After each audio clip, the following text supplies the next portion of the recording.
Tel père, telle fille. Si est-il sans doute de son père qu'Emmanuel Galabru tient sa passion pour le jeu. Mais ce n'est jamais simple pour un enfant de suivre les traces de ses illustres parents.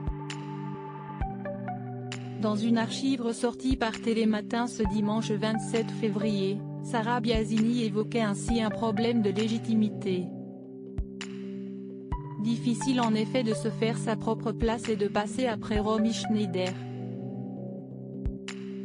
Un sentiment probablement partagé par Emmanuel Galabru, même si la comédienne n'a en rien renié sa filiation avec Michel Galabru. Si bien qu'elle a travaillé avec son père en 1996 sur la pièce On purge bébé de Georges Feydeau, mise en scène par Michel Galabru lui-même. Plus tard, en 2004, père et fille se sont donné la réplique. C'était pour les besoins de la pièce de théâtre Les Rustres de Carlo Goldoni, mise en scène par Francis Jeffaux. Un moment privilégié, tel que la comédienne reconnaît que sur scène, on ne peut pas oublier que si est son père. Il y a une communication qui se fait dans l'œil, explique Emmanuel Galabru face à Damien Thévenot et Maya Loquet.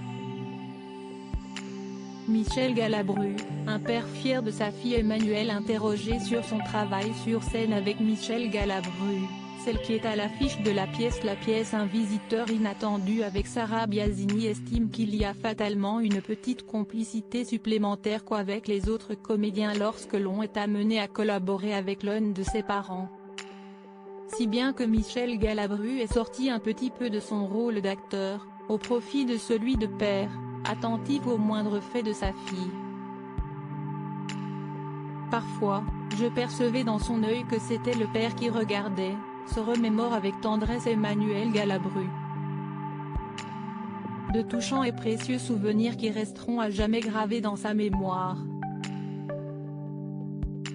Michel Galabru est décédé en 2016, à l'âge de 93 ans, dans son sommeil, 5 mois après la mort de sa femme, Claude Thévenot. Loading widget.